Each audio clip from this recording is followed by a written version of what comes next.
Hello नमस्कार दोस्तों, स्वागत करता हूँ आपका इस हिंदी की क्लास में।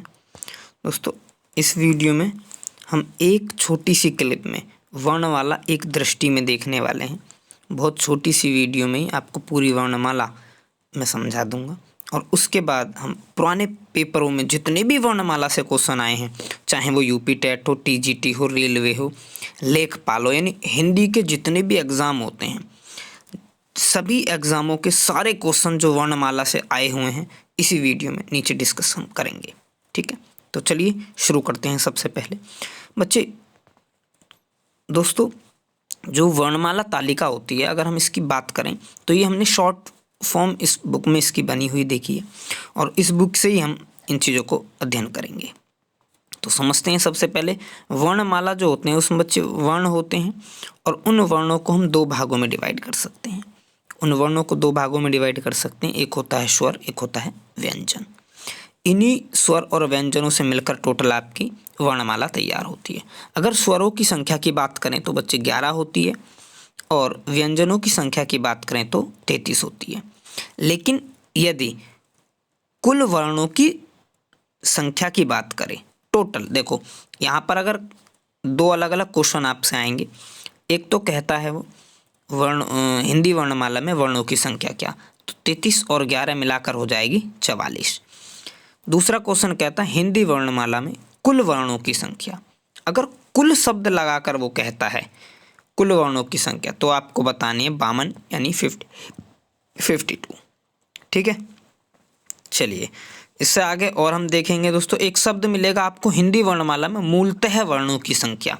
अगर मूलतः वर्ण मिलता है, मूलतः, तब भी आपको बताने 52। ये क्वेश्चन आए हुए हैं एग्जाम में, अभी आपको सभी दिखेंगे। दोस्तों, अब समझते हैं हम स्वरों को दो भागों में फिर से हमने डिवाइड किया है। कौन कौन से भाग हैं? एक है आपका ह्रस्व स्वर, एक है दीर्घ स्वर। ह्रस्व स्वर बहुत सिंपल है, 4 ह्रस्व स्वर होते हैं बच्चे, और कौन कौन से हैं? ए, ई, उ और री। ठीक है, ये लघु ई है और लघु ही उ है। लघु का मतलब छोटा ई और छोटा उ। ए, छोटी ई, छोटा उ और री यानी रैसे, ये 4 आपके होते हैं ह्रस्व स्वर। इन्हीं ह्रस्व स्वरों को मूल स्वर भी कहते हैं, इन्हीं ह्रस्व स्वरों को मूल स्वर कहते हैं। ठीक है, तो इस बात को भी आप ध्यान रखेंगे।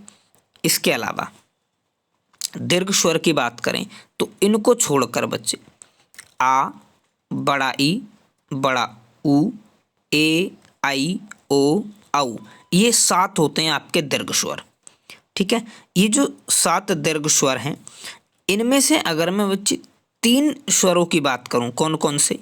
एक है आपका आ, एक है आपका ई और एक है आपका उ।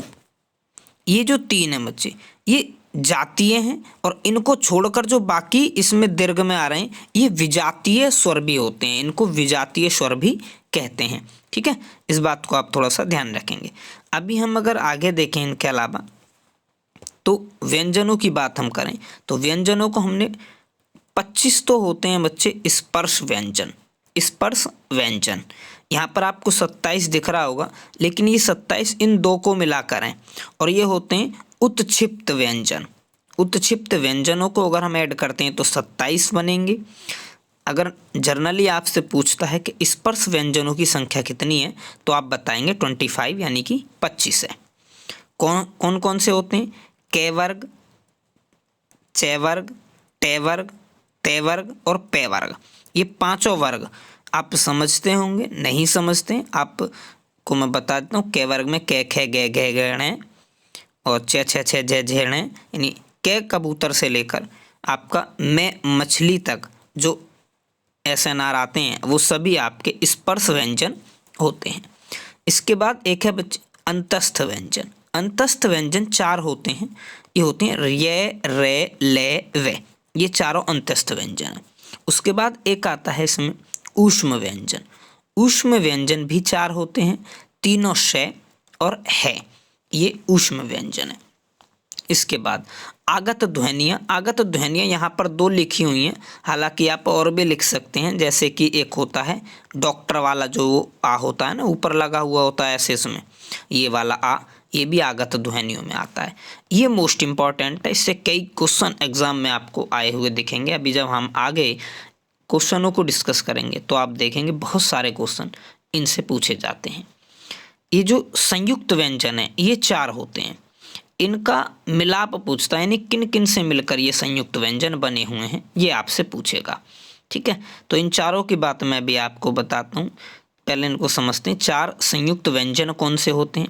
6 क्षत्रिय, त्रय त्रिशूल, ज्ञ ज्ञानी और 6 श्रमिक जो हैं ये आपके 4 संयुक्त व्यंजन हैं। बात अगर हम 6 क्षत्रिय की करें तो 6 क्षत्रिय जो बना होता है ये किन किन से मिलकर बना है, इस तरीके से आपसे क्वेश्चन पूछे जाते हैं। तो ये बना होता है आधा कै और पूरा 66 कोण से। आधा कै होगा और पूरा 66 कोण होगा इसमें, इससे मिलकर बना है 6 क्षत्रिय। उसके बाद तय त्रिशूल की अगर हम बात करें तो ये बना होता है आधा तय और रैर रथ से, इनसे मिलकर बना होता है त्रय त्रिशूल। इसके अलावा अगर हम और बात करें ज्ञ ज्ञानी की तो ज्ञ ज्ञानी जो बना होता है वो आधा जय और इया से बना होता है। इस अणे खाली को झंडे वाली जो अणे खाली है इसको इया बोलते हैं, तो इससे बना होता है ज्ञ ज्ञानी। अगर हम शय श्रमिक की बात करें तो शय श्रमिक बना हुआ होता है, शय श्रमिक जो बना हुआ होता है ये होता है आधा शय और रैश। ठीक है, शय श्रमिक बना होता है। इसके अलावा आगे हम देखो यहाँ पर यही बात आपको बताएगी कि स्वरों की संख्या 11 होती है, व्यंजनों की संख्या 33 होती है, और अगर मूलतः व्यंजन की बात करें तो 41 होती है। अयोगवाह होते हैं बच्चे 2, अंग से अंगूर और अणे खाली, ये 2 ऐसे हैं जो अयोगवाह होते हैं। चलिए इसके बाद आगे हम और देखते हैं क्या क्या चीज़ें आती हैं। ये देखिए एक बहुत ही बेहतरीन सा चार्ट है जिससे आप एक ही बार में, आपको बहुत सारा पढ़ने की ज़रूरत नहीं है, शॉर्ट चीज़ों में आप इन सब चीज़ों को समझेंगे। छोटी सी वीडियो में इन सब चीज़ों को आप समझेंगे। स्वरों का वर्गीकरण और उच्चारण स्थान आज आप इसमें देखते ही इसको समझ जाएंगे। सारी चीज़ों की बात हम करेंगे यहाँ पर। कंठी, कंठिया होते हैं बच्चे जो कंठ से बोले जाएं। ठीक है, और कंठ से बोले जाने वाले अगर ह्रस्व स्वर पूछ ले तो ए है। कंठ से बोले जाने वाला अगर दीर्घ स्वर पूछ ले तो आ है। ठीक है, अगर पूछ ले कि भाई निरनुनासिक या मौखिक स्वर ऐसे कौन से हैं जो कंठ से बोले जाते हैं तो ए और आ दोनों को बता देंगे आप। अगर पूछ ले अनुनासिक स्वर ऐसे कौन से हैं जो कंठ से बोले जाते हैं तो आप इसमें ये चंदा बिंदी वाला अंग है और एक आपका ये डॉक्टर वाला जो होता है ये वो वाला आ है। इन दोनों को अनुनासिक स्वर बोलते हैं जो कंठ से बोले जाते हैं। अगर कुछ भी ना पूछे स्पेशल, इन चारों में से कुछ भी ना दे, सिर्फ आपसे इतना पूछे कि भाई कंठ से बोले जाने वाले स्वर बताओ कौन से हैं, तो आप बता देना ए आ, ये चंदा बिंदी वाला अंग है और डॉक्टर वाला आ है। बात समझ गए? ये चारों हो जाएंगे। उसके बाद आता है एक तालु, तालव्य। तो तालु जो होता है बच्चे कंठ के बाद बाहर आते समय टकराने वाला, ध्वनियों से टकराने वाला दूसरा भाग है ये तालु। और ये मुंह के भीतर जो छत होती है ना, हमारे ऊपरी भाग की जो होता है छत कठोर सा, उसको हम तालु बोलते हैं।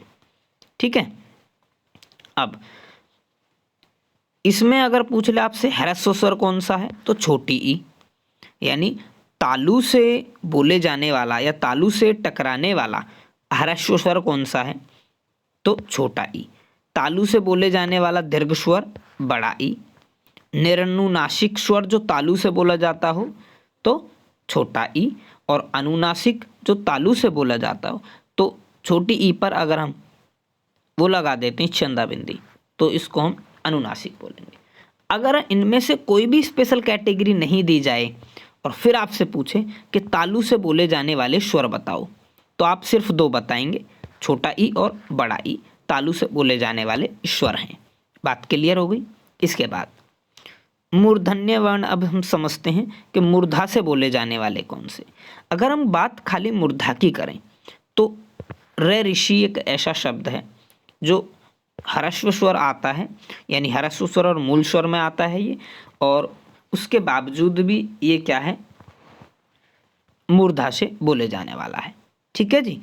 अब एक है जो इन दोनों से बोला जाए, यानी कंठ से भी और तालु से भी, दोनों से मिलाकर बोले जाता है।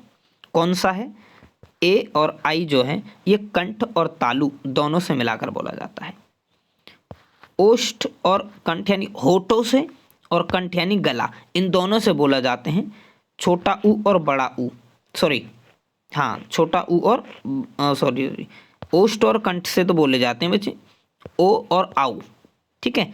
और जो होठों से ही बोला जाए और किसी की ज़रूरत ना हो तो वो बोले जाते हैं छोटा ऊ और बड़ा ऊ। ठीक है। चलिए, इसके अलावा अब थोड़ी सी ये चीज़ों को समझते हैं। बेहतरीन चीज़ें हैं ये, सभी आपके एग्ज़ाम में आए हुए पॉइंट हैं, तो इनको बड़ा ध्यान से आप समझेंगे। जिन वर्णों का उच्चारण स्थान बिना अवरोध के, बिना किसी दूसरे वर्ण की सहायता से होता है, उन्हें स्वर कहते हैं। ठीक है जी। अच्छा, जिनमें कम समय लगता है उन्हें ह्रस्व स्वर कहते हैं, बोलने में कम समय लगे। अच्छा, जिन्हें बोलने में थोड़ा सा अधिक समय लगता है, ह्रस्व स्वरों से ज़्यादा समय लगे या दुगना समय लगे, उनको दीर्घ स्वर बोलते हैं। ह्रस्व स्वर हमने बताए थे आपको, ए ई उ री होते हैं।